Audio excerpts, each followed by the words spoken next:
안녕하세요. 10억 주식입니다. 자, 어제도 주가가 좀 많이 떨어졌죠?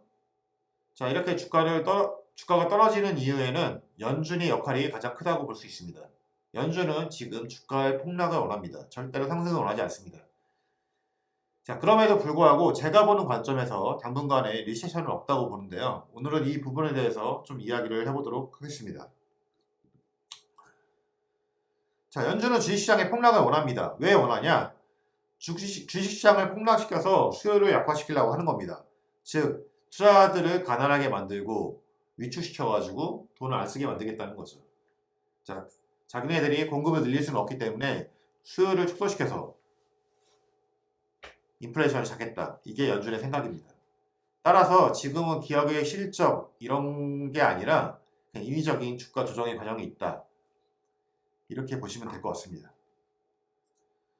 자, 어제도 많이 떨어진 이유는 대형 나스닥, 빅테크 위주로 많이 떨어졌고, 그 중에서도 반도체, 눈여겨볼 게 이제 애플이 많이 떨어졌다는 겁니다. 애플까지 떨어진다는 얘기는 실제로 이런 시그널들이 시장에 받아들이기 시작했다. 이렇게 보셔야 됩니다. 그러나 이 빅테크를 제외한 나머지 종목들은 그냥 소소했다는 걸 알 수가 있죠. 자, 연준은 계속 이렇게 주가를 떨어뜨리기 위해서 발언을 끊임없이 하고 있습니다. 돌아가면서. 인플레이션 낮추는 게 필요하다. 그래서 금리 인상을 해야 된다. 금리 인상을 기대하고 있다. 이것은 1년의 고의적이고 조직적인 인상이라고 얘기를 하고 있습니다. 지들이 그냥 그렇게 얘기하고 있어요. 대놓고. 이것은 고의적으로 하는 거다. 이렇게 얘기를 하고 있는 거죠. 뭐 계속 돌아가면서 얘기하고 있습니다. 0.5% 인상해야 되고 뭐 올해는 3.6까지 인상을 해야 되고 이런 메시지를 끊임없이 시장이 내보내고 있습니다. 이렇게 시장이 내보내니까 시장은 위축이 되고 채권은 하락하고 채권 수익률은 급등하면서 빅테크는 폭락하고 있는 거죠. 자, 원래는 수요가 늘어나면은 공급망 개선을 하던가 에너지 원자재 확보를 하던가 다양한 루트를 통해서 그렇게 인플레이션을 낮추는 게 올바른 행위죠. 근데 그런 능력이 안 되는 겁니다. 더군다나 지금은 지정학적 리스크, 중국 제재, 뭐 여러 가지가 다 맞물려 있죠. 그러니까 지들이 할 수 있는 거는 금리 그냥 올리자. 그래서 자산 가치를 다 하락시키자. 부동산이든 주식이든 자산 가치를 폭락시켜가지고 돈을 못 쓰게 하자. 그렇게 되면 수요가 줄어드니까 인플레이션이 낮아질 거다. 이런 거를 주장하고 있는 게 이 연준 애들입니다.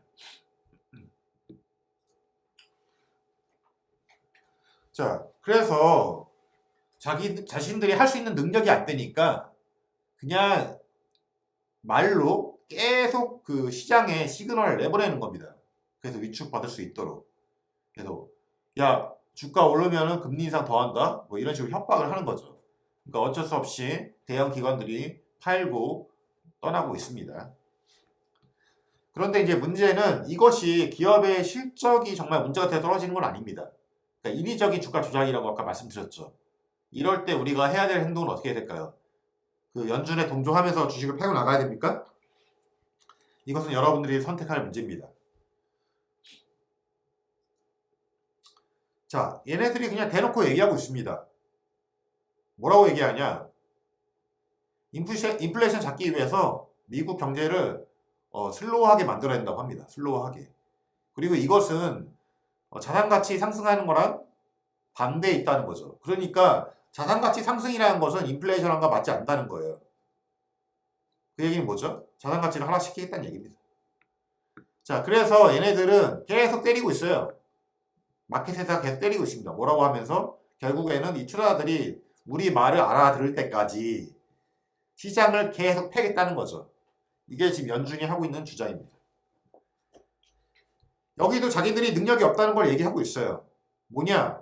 우리는 밀을 생산할 수도 없고 반도체를 생산할 수도 없어. 그러니까 우리가 할 수 있는 거는 그냥 시장에 압박을 줘가지고 인플레이션을 벗어나게 하는 거다. 이런 수준입니다. 미 연준의 수준이라는 게. 자, 그럼에도 불구하고 물론 이렇게 금리 인상을 하겠다 이렇게 얘기하는 그 근간에는 일단 실업률이 낮고 그 다음에 실업자가 이제 적기 때문에 이렇게 할 수 있는 것인데, 저는 원래 작년부터는 금리 인상을 해야 된다고 생각을 했고, 그래 서서히 진행을 해야 된다고 생각을 했지만, 항상 뒷북이죠. 항상 사건이 일어난 다음에 무엇을 해결하기 때문에, 그것은 뭐 미국의 관료나 우리나라 관료나 그 전 세계 어느 관료나 저는 다 마찬가지라고 보는데, 그러니까 항상 사태의 대응 방안이 늦는 거고, 그것을 잡기 위해서 좀 더 과격한 정책을 내세울 수밖에 없는 것이고, 만약에 이런 식으로 계속 시장을 압박을 주다가 정말 경기 침체라도 오면은 누가 책임질 것입니까? 그때 가서 또 금리를 인하하겠죠. 그게 원래 공무원들의 수준이라는 게 원래 그런 겁니다. 저는 원래 그렇게 봅니다. 자, 그럼에도 불구하고 시장의 수요는 여전하죠. 근데 보시게 되면 월마트라든지 코스트코 뭐 이런데, 이런 레스토랑 아니면은 이제 뭐 소비재 이런 파는 업체들의 이 주가는 계속 올라가고 있습니다. 이 얘기는 뭐냐면 매출액도 계속 상승하고 있고 수요는 여전하다는 거죠. 만약에 진짜 경기 침체 분위기라면 이런 회사들도 다 떨어지는 게 맞습니다. 거기다가 이제 리오프닝주, 뭐 예를 들면 호텔 같은 것도 지금 계속 우상향하고 있고, 그 다음에 델타항공도 지금 많이 오르고 있죠. 그 다음에 헬스케어 관련 종목도 다 오르고 있습니다. 그러니까 결국 지금 시장을 하락시키는 것은 빅테크, 기술주, 반도체 이 부분을 집중적으로 타겟을 해서 주가를 하락시키고 있다. 자, 이렇게 보시면 될 것 같아요. 그래서 뭐 다우지수는 그렇게 많이 떨어지지 않았습니다. 그리고 S&P 500도 떨어지는 이유는 다 나스닥 종목 때문이고, 결국엔 나스닥이 지금 폭락을 하고 있는 상황이죠. 왜냐하면 돈이 가장 많이 몰려있는 시장이기 때문입니다. 거기를 폭락시키는 게 연준의 목적입니다. 자, 그렇지만 우리가 연준에 맞서서 이길 수는 없습니다. 연준이 정책을 그렇게 만들면 우리는 따라가야 되는 것이고, 지금은 그런 시장에 대응하면서 길게 보는 방법이 유일합니다. 자, 이 연준이라는 것은 어차피 사건이 일어난 다음에 대응하는 기관이기 때문에 전 연준의 정책 같은 건 그렇게 중요하다고 생각하지 않아요. 그럼 우리가 지금 봐야 되는 건 뭐냐? 인플레이션입니다. 인플레이션. 이 인플레이션 수치가 3월 달에 피크아웃이 정말 된 건지, 그 다음에 그 지정학적 리스크가 언제 해결이 되는지, 그죠? 그 다음에 중국 봉쇄가 언제 끝나는지, 그렇게 돼서 인플레이션 수치가 낮아지게 되면 연준은 또 그것에 따라서 또 말을 바꾸게 됩니다. 그때 가서는 이렇게 우리가 금리를 계속 오르게 되면 경기 침체가 올 수도 있기 때문에 금리를 0.25로만 하겠다. 뭐 양적 긴축을 뭐 950억 달러에서 뭐 500억 달러로 줄이겠다. 뭐 이런 식으로 언제든지 말을 바꿀 수 있습니다. 상황에 따라서 말을 계속 바꾸는 거예요. 그러니까 연준은 변수고 실질적인 것은 인플레이션이다. 이렇게 얘기할 수 있죠. 자, 그러면 이런 상황에서 우리의 전략은 뭐냐? 자, 그럼 연준이 원하는 대로 지금 팔고 나가서 거지가 될 것이냐? 아니면 연준이 뭐라고 하든지 말든지 간에 주가가 떨어질 때마다 기업의 실적은 좋아지고 있잖아요. 그러니까 조금씩 계속 모아가면서 언젠가 그런 경기 지표들이 좋아지는 시점을 기다릴 것이냐? 저는 손절할 생각은 1도 없고요. 저는 계속 주식을 더 모아갈 생각입니다. 뭐 주식을 모아가려면 일을 해서 돈을 벌어서 주식을 계속 사면 되겠죠. 그래서 생각하는 것처럼 그렇게 큰 걱정을 할 필요는 없다. 그게 제 의견입니다.